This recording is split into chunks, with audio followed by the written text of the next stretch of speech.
नमस्ते एस्पिरेंट्स। और चलिए शुरू करते हैं आज का डेली कैप्सूल। आज हम सबसे important exam oriented current affairs को आसान भाषा में समझेंगे। हमने आज की सारी इंपॉर्टेंट न्यूज़ को सीधा आपके सिलेबस के टॉपिक्स के हिसाब से ही स्ट्रक्चर किया है। इससे क्या होगा, आपको कॉन्सेप्ट्स लिंक करने में और बाद में रिवाइज करने में भी काफ़ी आसानी होगी। तो आज हम इन 5 सेक्शंस में बात करेंगे। हम शुरू करेंगे इकोनॉमी से और फिर एंड में की टेकअवेज को रिवाइज करेंगे। तो चलिए शुरू करते हैं। ओके, तो सेक्शन 1 इकोनॉमी एंड ट्रेड।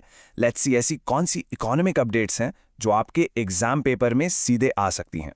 सबसे पहली और आई थिंक सबसे इंपॉर्टेंट खबर है इंडिया और यूरोपियन यूनियन को लेकर। इनके बीच जो फ्री ट्रेड एग्रीमेंट यानी एफटीए की बातचीत चल रही थी, अब वो तेजी पकड़ रही हैं। तो ये फ्री ट्रेड एग्रीमेंट, ये एफटीए आखिर है क्या? देखिए, बिल्कुल सिंपल शब्दों में समझें तो ये 2 या ज़्यादा देशों के बीच एक डील होती है। इससे होता ये है कि वो एक दूसरे के प्रोडक्ट्स पर जो इंपोर्ट टैक्स लगता है उसे या तो कम कर देते हैं या बिल्कुल ख़त्म कर देते हैं, और इसका रिजल्ट ट्रेड सस्ता और बहुत आसान हो जाता है। अब एग्जाम के लिए यहां से क्या निकालना है? What are the key takeaways? Point number 1, EU जो है वो इंडिया का सबसे बड़ा ट्रेडिंग पार्टनर है। पॉइंट नंबर 2, इस डील का मेन एम मार्केट एक्सेस बढ़ाना है। बट और ये सबसे इंपॉर्टेंट पॉइंट है, यहां एक बहुत बड़ा चैलेंज भी है, ईयू का CBAM। इसका फुल फॉर्म है कार्बन बॉर्डर एडजस्टमेंट मैकेनिज्म।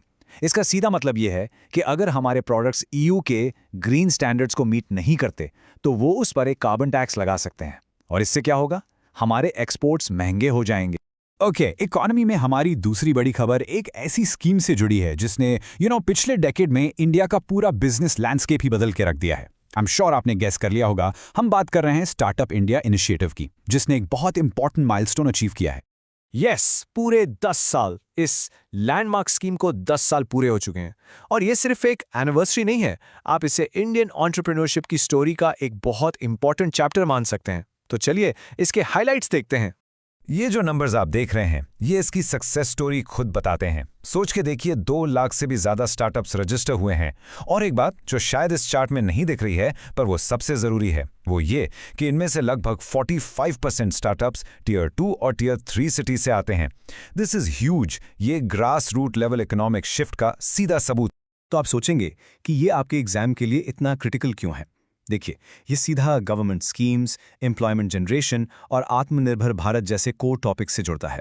और हाँ, एक फैक्ट जरूर याद रखेगा, नेशनल स्टार्टअप डे ये मनाया जाता है जनवरी 16 को।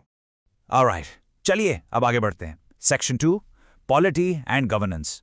अब इकोनॉमी से थोड़ा शिफ्ट करते हैं और देखते हैं कि देश के कॉन्स्टिट्यूशनल और एडमिनिस्ट्रेटिव फ्रेमवर्क में क्या चल रहा है।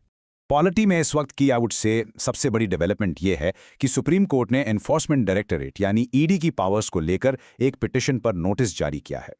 अब ये ईडी को इतनी पावर्स मिलती कहां से हैं? तो ये आती हैं PMLA से।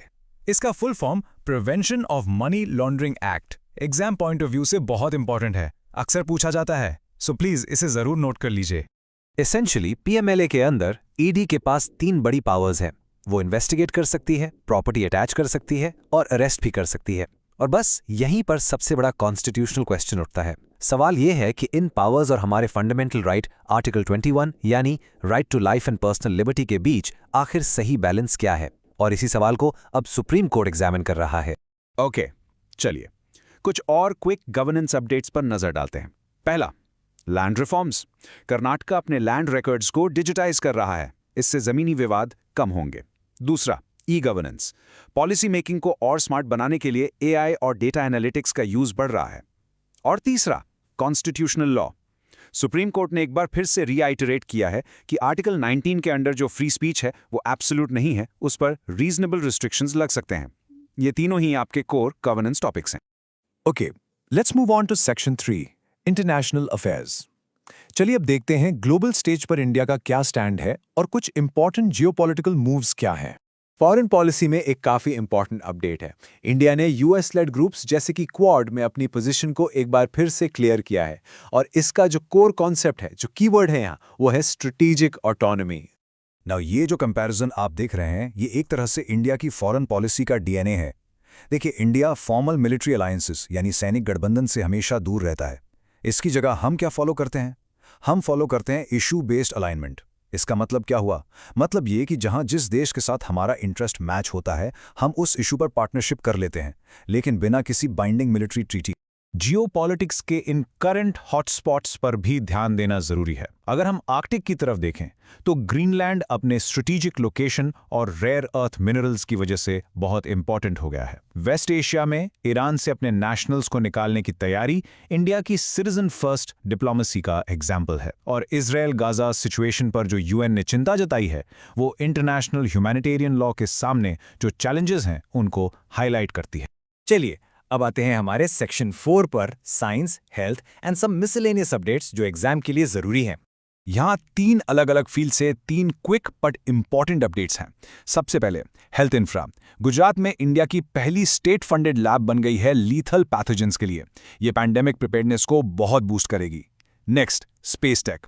नासा ने इतिहास में पहली बार स्पेस से किसी एस्ट्रोनॉट का मेडिकल इवैक्यूएशन किया है, अ रियली हिस्टोरिक मूवमेंट। और finally, internal security. Government data ये दिखा रहा है कि ज्यादातर रोड एक्सीडेंट्स कुछ गिने चुने ब्लैक स्पॉट्स पर ही होते हैं, इसलिए अब फोकस इंजीनियरिंग सॉल्यूशंस पर शिफ्ट हो रहा है। और अब हम आते हैं आई थिंक सबसे इंपॉर्टेंट हिस्से पर, आर रिविजन जोन। चलिए जो कुछ भी हमने अभी तक डिस्कस किया उसके की कॉन्सेप्ट्स को फटाफट कंसोलिडेट कर लेते हैं। मेक श्योर कि आप इन सभी कॉन्सेप्ट्स को थॉरोली रिवाइज करें। क्या क्या है ये? फ्री ट्रेड एग्रीमेंट और उससे जुड़ा CBAM, startup India scheme, PMLA act और उसका आर्टिकल 21 से क्या कनेक्शन है, स्ट्रैटेजिक ऑटोनॉमी और क्वाड। बिलीव मी, ये सभी आपके आने वाले एग्जाम्स के लिए हाई प्रोबेबिलिटी टॉपिक्स हैं। तो इसी के साथ आज का ये कैप्सूल यहां कंप्लीट होता है। अब आप 1 मिनट के लिए सोचिए, इन सब टॉपिक्स में से वो कौन सा एक टॉपिक है जिस पर आपको लगता है कि आपको सबसे ज्यादा फोकस करने की जरूरत है। बस उसी से अपना रिवीजन शुरू कीजिए। Will see you in the next explainer. अगर आज का कैप्सूल आपके काम का लगा हो तो वीडियो को लाइक जरूर करिए। इस कैप्सूल को अपने दोस्तों के साथ शेयर करिए, क्योंकि सिलेक्शन तभी होता है जब प्रिपरेशन साथ हो। और ऐसे ही एग्जाम रेडी कैप्सूल्स के लिए कैप्सूल क्लासेस को सब्सक्राइब करना मत भूलिएगा।